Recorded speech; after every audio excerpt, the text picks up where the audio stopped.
آج آپ کو بتائیں گے کہ قربانی کی ابتدا کب سے حضرت ابراہیم علیہ السلام نے اپنے بیٹے کی گردن پہ چھری چلائی لیکن نہ چلنے کی وجہ یہاں بات اگر اللہ رب العزت نے حضرت اسماعیل علیہ السلام کو ذبح نہیں کروانا تھا تو پھر حضرت ابراہیم کو حکم دینے کی وجہ اور یہ بھی آپ کو بتائیں گے کہ حضرت ابراہیم علیہ السلام کو اللہ نے حکم کیا دیا، پھر آپ نے اس پہ عمل کیا کیا اور بیٹے نے فرمانبرداری کا حق کیسے ادا کیا کہ قربانی کی ابتدا آخر نبیوں سے ہی کیوں ہوئی؟ اللہ چاہتا تو کسی جانور سے ہی کر سکتا تھا۔ اللہ رب العالمین والعاقبۃ للمتقین والصلاۃ والسلام علی سید الانبیاء والمرسلین۔ تمام مسلمان بھائیوں کو عید الاضحیٰ کا چاند مبارک ہو۔ اسی حوالے سے آج قرآن مجید کی ایک آیت مقدسہ جس کے اندر قربانی کا پورا مفہوم سمجھایا گیا اور حضرت ابراہیم اور حضرت اسماعیل علیہ السلام دونوں باپ بیٹے کی قربانی اور محبت کا قصہ بیان کیا گیا، آپ کے گوش گزار کرنا ہے۔ اللہ رب العزت نے قرآن مجید میں ارشاد فرمایا، رب ہب لی من الصالحین، صدق اللہ مولانا العظیم۔ اب اللہ رب العزت نے قرآن مجید میں ارشاد فرمایا کہ مجھ سے حضرت ابراہیم علیہ السلام نے دعا کی کہ یا باری تعالیٰ مجھے ایک نیک اور برگزیدہ بیٹا عطا فرما۔ اللہ رب العزت نے ان کی دعا قبول فرمائی اور اللہ رب العزت نے آپ کو بیٹا عطا فرمایا۔ اب اصول فطرت یہ ہے کہ اللہ رب العزت جس بندے کو کسی بلندی والی منزل پہ پہنچانا چاہتا ہے تو اس کو بڑے بڑے امتحانوں سے گزارتا ہے۔ چونکہ حضرت ابراہیم علیہ السلام کو مرتبہ نبوت پہ اللہ رب العزت نے فائز فرمایا تھا اور اللہ رب العزت نے ان کو اعلیٰ مقام عطا فرمانا تھا، اسی وجہ سے اللہ رب العزت نے اتنا بڑا امتحان ان سے لیا۔ اب اللہ رب العزت نے بیٹے جیسی نعمت سے نواز دیا۔ فلما بلغ معه السعی، قرآن فرماتا ہے کہ جب وہ بیٹا چلنے پھرنے کے قابل ہو گیا، حضرت ابراہیم کے ساتھ کام کاج کروانے کی اہلیت رکھنے کے قابل ہو گیا، تو اللہ رب العزت نے حضرت ابراہیم علیہ السلام کو خواب دکھلایا اور اللہ نے فرمایا کہ میں نے تمہیں جو بیٹا دیا ہے اس بیٹے کو میری راہ میں ذبح کر دو۔ اب حضرت ابراہیم علیہ السلام نے جب یہ خواب دیکھا، بغیر کسی شور شرابے کے اگلے ہی دن اپنے بیٹے حضرت اسماعیل علیہ السلام کو فرمانے لگے کہ بیٹا کہ میں ایک خواب دیکھتا ہوں کہ جس میں اللہ رب العزت ارشاد فرما رہا ہے کہ اے ابراہیم اپنے بیٹے کو میری راہ میں قربان کرو، تیری اس کے بارے میں کیا رائے ہے؟ تو وہ بیٹے بھی کیا قسمتوں والے بیٹے تھے۔ حضرت اسماعیل علیہ السلام نے عرض کی کہ ابا جان، اگر آپ نے خواب دیکھا ہے تو یقیناً آپ خواب کو پورا کیجئے، اللہ کے حکم کی تعمیل کیجئے، کیونکہ انبیاء کے خواب بھی تو وہی ہوا کرتے ہیں۔ رب نے حکم دیا ہے، اللہ نے چاہا تو آپ مجھے اسماعیل علیہ السلام کو صبر کا پیکر ہی پائیں گے، ناشکری اور بے صبری والا مجھے نہیں پائیں گے۔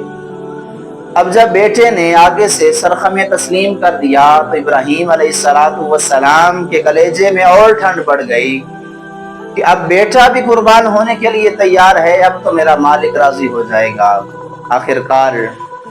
جب باپ بیٹے کا آپس میں مکالمہ ہو گیا، حضرت ابراہیم علیہ السلام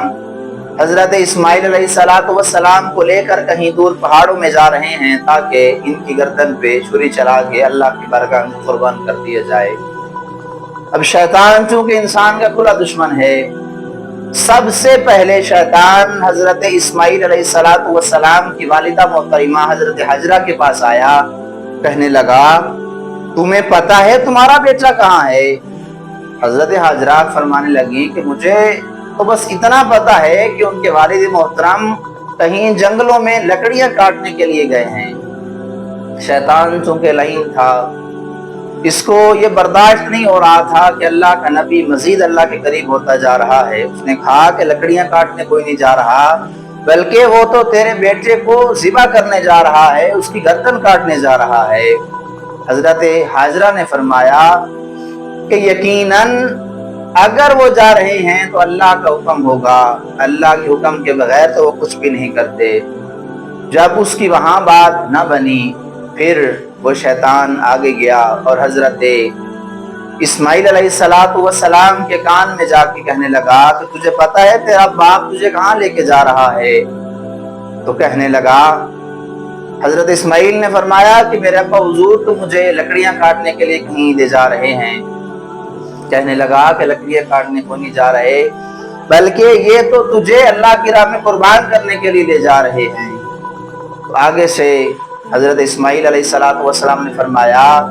کہ اگر وہ اللہ کی راہ میں قربان کرنے کے لیے لے جا رہے ہیں تو پھر اس سے بڑی اور کیا بات ہے، مجھے قبول ہے کہ میں بارگاہ خداوندی میں قربان ہو جاؤں۔ جب یہاں بھی بات نہ بنی تو پھر حضرت ابراہیم علیہ السلام کے پاس آیا اور کہنے لگا کہ اے ابراہیم، اپنے بیٹے کو لے کے کہاں جانے کا ارادہ رکھتے ہو؟ ابراہیم علیہ السلام نے فرمایا، کہیں گھاٹیوں میں، جنگلوں میں لکڑیاں کاٹنے کے ارادے سے جا رہا ہوں، اپنے کسی کام کے لیے جا رہا ہوں۔ شیطان مردود کہنے لگا، مجھے پتا ہے تو لکڑیاں کاٹنے کوئی نہیں جا رہا، رات جو تو نے خواب دیکھا تھا نا، وہ شیطان تیرے خواب میں آیا تھا جو تجھے کہہ رہا تھا کہ اپنے بیٹے کو اللہ کی راہ میں ذبح کرو۔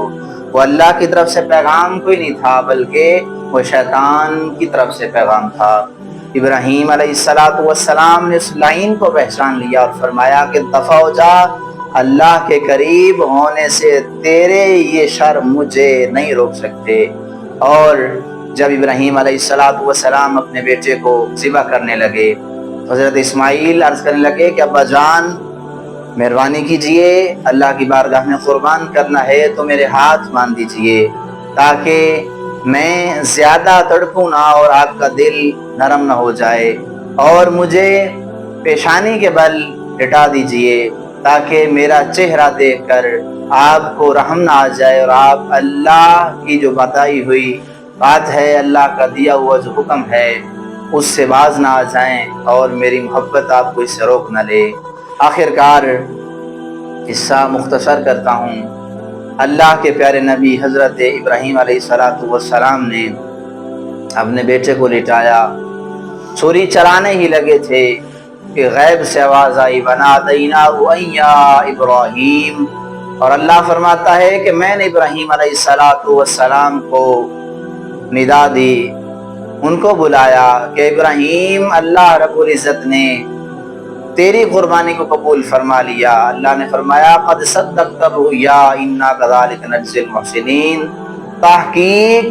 تو نے خواب سچ کر دکھایا اور اسی طرح اللہ رب العزت احسان کرنے والوں کے احسانوں کا بدلہ عطا فرماتا ہے۔ اب جب اسماعیل علیہ السلام نے عرض کی کہ میرے ہاتھ باندھ دیجئے میرے گلے پہ چھری چلاتے وقت تاکہ میں نہ تڑپوں، اب مکمل تیاری ہو چکی، گردن پہ چھری چلنے لگی، اللہ رب العزت نے ایک مینڈے کو حکم دیا کہ جا آج اصول فطرت بدل کے رکھ دے کہ اسماعیل علیہ السلام کی جگہ پہ تو جا کے ذبح ہو، کہیں ایسا نہ ہو کہ آج اسماعیل کے گلے پہ چھری چل جائے اور پھر ساری زندگی کے لیے یہ وتیرہ بن جائے کہ ہر سال مسلمان اپنے بیٹوں کی گردنوں پہ چھریاں چلائیں، قربان جائیں اللہ کی حکمت پر۔ اللہ نے آسمانوں سے مینڈا نازل کیا، اسماعیل علیہ السلام کو نیچے سے ہٹا دیا گیا اور وہ چھری اس مینڈے کی گردن پہ چلی، اور اللہ رب العزت نے اس اسماعیل علیہ السلام کا جو فدیہ تھا وہ اس مینڈے کو بنا دیا اور ابراہیم علیہ السلام کی قربانی کو قبول فرما لیا۔ اس سے اگلی بات انسانی ذہن ہے، سوال یہ آ سکتا ہے انسانی ذہن میں کہ اللہ نے اگر اسماعیل علیہ السلام کو بچانا ہی تھا تو پھر حکم کیوں دیا ابراہیم علیہ السلام کو کہ اس کو ذبح کرو؟ اس کے دو جواب ہیں۔ نمبر ایک تو یہ ہے کہ اللہ رب العزت نے اس وجہ سے حکم دیا تاکہ لوگوں کو پتہ چل جائے کہ جب دین اسلام پر اور حکم خدا بندی پر قربانی دینے کی باری آتی ہے تو ابتدا انبیاء سے ہوتی ہے، لوگ یہ نہ کہیں کہ انبیاء اپنی اولادوں کو تو بڑا پیار کرتے تھے لیکن ہماری قربانیاں دلایا کرتے تھے۔ اللہ نے اصول بنا دیا کہ قربانی کی ابتدا اگر ہوتی ہے تو وہ انبیاء کی اولادوں سے ہوتی ہے۔ اور نمبر 2، سوال یہ ہوتا ہے کہ اللہ نے جب حکم دے ہی دیا تھا تو پھر ذبح ہو لینے دیتا، بچایا کیوں؟ بچانے کا راز یہ تھا کہ اگر اسماعیل علیہ السلام ذبح ہو جاتے تو پھر انبیاء کی جو ایک نسل ہے اس کا انقطاع ہو جاتا، کیونکہ حضرت اسماعیل علیہ السلام سے آگے ہی نبوت کا معاملہ چلنا تھا۔ سرکار دو عالم صلی اللہ تعالی علیہ وآلہ وسلم نبی آخر الزمان، آپ نے بھی آپ کی ہی پشت سے تشریف لانی تھی، یعنی سرکار دو عالم صلی اللہ تعالی علیہ وآلہ وسلم کہ آباء و اجداد حضرت ابراہیم، حضرت اسماعیل علیہ السلام ہیں، اگر ان کے گلے پہ چھری چل جاتی تو پھر سرکار کا جو تشریف لانا تھا وہ بھی نہ ہوتا۔ تو پتہ یہ چلا کہ حضرت اسماعیل علیہ السلام کی پشت میں سرکار کا مبارک نور موجود تھا، اس وجہ سے اللہ رب العزت نے ان کے گلے پہ چھری نہ چلنے دی۔ اس حکمت کی وجہ سے اللہ رب العزت نے حضرت اسماعیل علیہ السلام کو بچا کر اس مینڈے کی گردن پہ چھری چلوا دی۔ اور سب سے اہم بات، اگر اس وقت اللہ کے نبی کے بیٹے کی گردن پہ چھری چل جاتی تو پھر آج تک یہ اصول بن جاتا کہ ہر سال ہر باپ اپنے بیٹے کی گردن پہ چھری چلائے گا۔ تو اب سوچئے یہ کتنا ہی مشکل معاملہ ہوتا۔ اب ہمیں سوچنا چاہیے کہ ہمارے انبیاء نے اپنی اولادوں کو بھی قربان کرنے سے گریز نہیں کیا۔ قربان جائیں اس بیٹے پر جس نے اپنے باپ کے سامنے سرخمی تسلیم کر کے عرض کی کہ ابا حضور اگر اللہ حکم فرما رہا ہے تو آپ مجھے صبر کرنے والا ہی پائیں گے، اور باپ کے سامنے اپنا سر خم کر دیا۔ اس روایت سے، اس قرآن مجید کے واقعے سے ہمیں بہت سارے اسباب ملتے ہیں۔ نمبر 1، اولاد ہو تو اسماعیل علیہ السلام کی طرح کی ہو کہ باپ حکم کرے سر جھک جائے، پھر اللہ دنیا میں بلند فرما دیتا ہے اور آخرت میں بلند فرما دیتا ہے۔ اور قربانی کا بیسیکلی پتہ یہ چل گیا کہ قربانی ایک ایسا عظیم شیوہ ہے، شیوہ پیغمبری ہے کہ جس کی ابتدا انبیاء سے ہوئی اور آج تک یہ چلی آ رہی ہے۔ اور اللہ رب العزت نے مسلمانوں کو کس طرح اپنی اولاد کو ذبح کرنے سے محفوظ فرمایا، ان کا سارا صلہ بھی ہمارے انبیاء کی بارگاہ میں جاتا ہے کہ جنہوں نے اپنے آپ کو بارگاہ خداوندی میں پیش کر کے ہماری زندگیوں کو محفوظ فرمایا اور ہمارے لیے آسانیاں پیدا کی۔ اللہ رب العزت ہم سب کے حال پر اپنا خاص رحم و کرم نازل فرمائے اور ہمیں بڑھ چڑھ کر قربانی کرنے کی، قربانی کے معاملات سیکھنے کی